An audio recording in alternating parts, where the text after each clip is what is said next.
এটা হবে যে যার পছন্দ মতো টেস্ট অনুযায়ী দিয়ে দিবে। নাটোরের মানুষ ঝাল কেমন খায়? আপু আসলে ঝালটা ডিপেন্ড করে তার রুচির উপরে। নাটোরের মানুষ যে ঝাল অনেক বেশি খায় সেটাও না, আবার যে ঝাল কম খায় তাও না। আচ্ছা আচ্ছা। যে যেমন রুচি পায় ঠিক তেমন করেই খায় আর কি। আচ্ছা, তো লবণটা কতটুকু দিতে হবে? এটা তো স্বাদ মতো। স্বাদ মতো।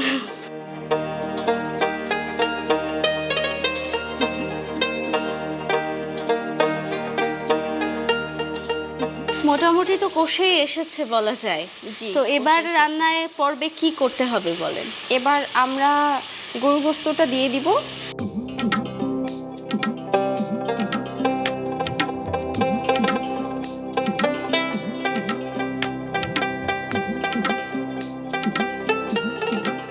এই যে রান্না বান্না বাড়িতে করছেন, এছাড়া কি কিছু করা হয়? আপু রান্নার পাশাপাশি বাসার কাজের পাশাপাশি আমার একটা পেজ আছে, যেই পেজটা হোমমেড ফুডের। আচ্ছা আচ্ছা। আমি সেটাতে আর কি কাজ করি।